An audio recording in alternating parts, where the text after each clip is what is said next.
Hello, everybody. Welcome to Pearls of Wisdom with Katharina. Today, I want to talk a little bit about stars. We have a half moon today, and this is a very interesting constellation that we find always with a square to the moon and sun. So there is always some kind of a tension. And I share the screen now with you, and I show you what exactly is going on. Now you can see here, we have the sun here. The sun is in Pisces still, and we have the moon here in Gemini. Now we have the square here from Gemini into Pisces. Gemini is connected with communication. Pisces is still what we call the hidden aspect, what you cannot see, what is also Mercury in the sign, which is the ruler of Mercury, the ruler of Gemini, and this gives tension. Now people don't understand anymore what's going on. There is also what I can observe, so much information out there that you really cannot catch up anymore. Now it is kind of time to lay back, to be more to find more internal what is really needed, what we need. Now when we look here from the moon, we have a sextile going to the node. So the ascending node is also connected with humanity itself, let's say it easy that way. And just entering into Taurus, just on 0° Taurus. So you can see that something new starts to manifest. It is the manifestation that we feel from the soul, not know with the mind.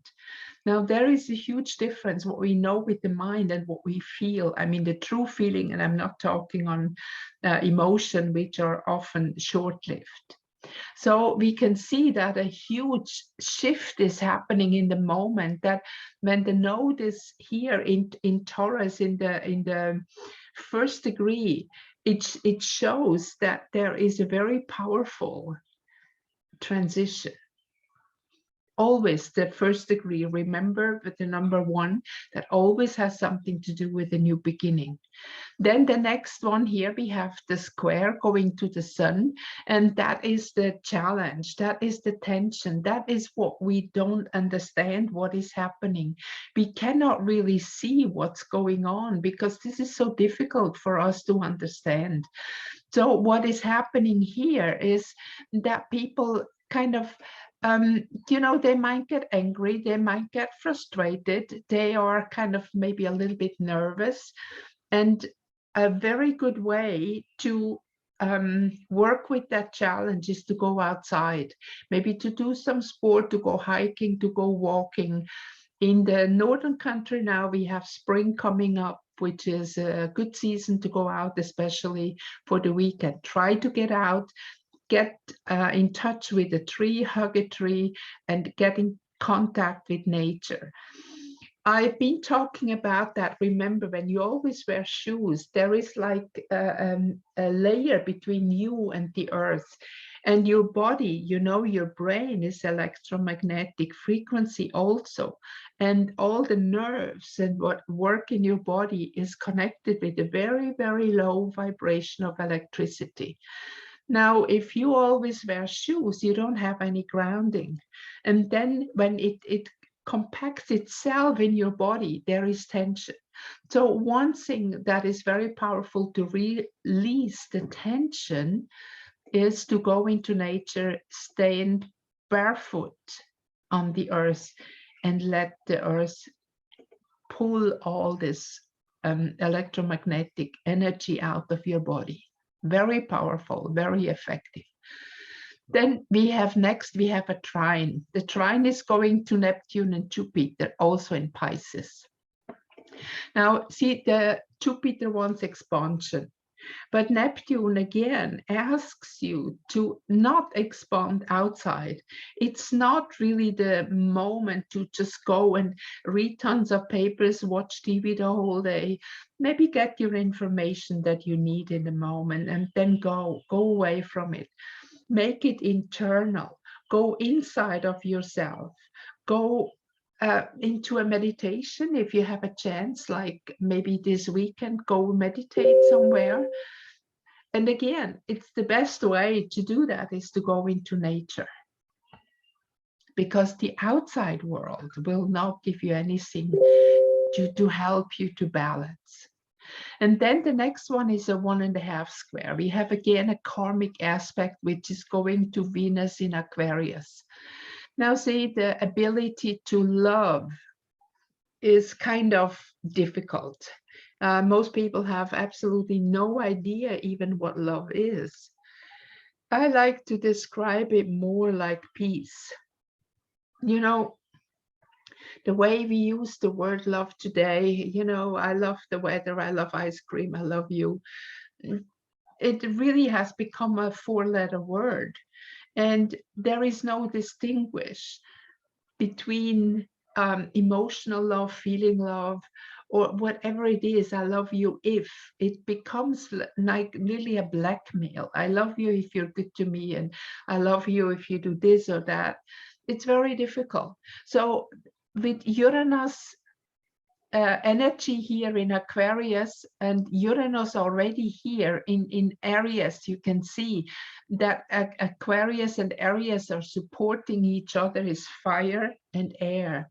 That means that we have a chance to break through in the quietness of our being to really find out what love is, because you can find that feeling of love only in very deep stillness. And then love is like a sunshine, you know, it's just there. And you know, it's very similar when you fall in love and when you deeply love somebody, you're just happy. There's nothing that you need to be happy. And this is a state of beingness. And this is something that unfortunately in the 3D realm with 4D emotions, what we have, we usually reach as a peak and it goes down again. But this energy, I don't know if I can say that, but this quality of love is actually our future, that we can live like being in love. And this is the happiness, the joy. And this is then the empathy that you immediately feel what you can do for others. One thing is now, when we now start to manifest the new, we have made that step already. It is very important that each of us finds that niche, that very special thing that we can contribute to this world, to help to evolve, to help to move forward. Now, when we look at that here, but also Saturn and Mars still in Capricorn is still, we have to be careful that we are not hooked on the camouflage of everything, but see the structure behind it, see the truth behind all the advertising and the glitter and the glimmer, see what is really behind it. Then what is very interesting, that we have Pluto here on MC. Now, I would like actually to give you a little bit a different perspective about Pluto, and I'm going to share a different picture that I want to explain something. Now, we have generally 3 aspects in astrology. We have the moon, which is the feelings, the receptivity, which represents also the soul. Then we have the sun, which is our consciousness. And again, this is not who you are. The sun does not represent who you are, but it is your consciousness, how you process things. And then we have the cross, which is materialization, is what we physically manifest, or we can say words is manifestation, anything that comes in. So we have the planet with all the 3 aspects. Mercury, which is actually the archetype of human beings. So if you want to say something I am from your horoscope, it's most likely Mercury. So the Mercury functions, we receive. Here you see the crescent of the moon. This is the receiving, that's the input. And then here we process things, whatever input is coming in here, and in one or another way we manifest it. So this is how a human being functions. And then when we have now, remember I said Pluto is MMC, which is the goal of the moment, what we reach, where we're going, Pluto. Now, when we look at Pluto, it has exactly the same 3 elements as Mercury. So, you know, symbols are very powerful, and symbols will give you the truth about what is. So I wouldn't even really say Pluto, but it's still in the astrology language more understandable. So this is the archetype of the goddess. When you consider the moon is also the womb, is the female womb. The consciousness is the seed because it contains everything. And then the cross. See, this is the womb of the goddess above matter. So I see this aspect with Pluto as an aspect that is connected with creation, an aspect that is connected with us to create something. Now here it's at the end of Sagittarius.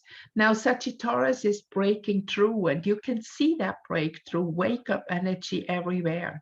And the goddess is also part of within us. It is our innate creation. When it said you're made in the image of the creator, because you are a creator, you have the ability to create. And this is actually the symbol that Pluto shows us here. And then afterwards, when Pluto is coming into Capricorn, which is the 10th house, we start to create a new structure. We start to create something new that will absolutely help us to move forward in a complete different way of life. Now, this is just a very short half moon reading. I hope you like it and you had profited from that a little bit. And if you like it, please hit that like button and share it with your friends. I wish you a great weekend and go into nature, enjoy the beauty of the waking up nature now in the Northern Hemisphere. And if you're from the Southern Hemisphere, you know, the topic of letting go of what happened, and these countries, especially in the Southern Hemisphere, when looking at Australia and New Zealand, you have been in a very difficult situation. And the chart shows that is now coming to an end very soon. Okay, bye-bye everybody for now. I talk to you soon again.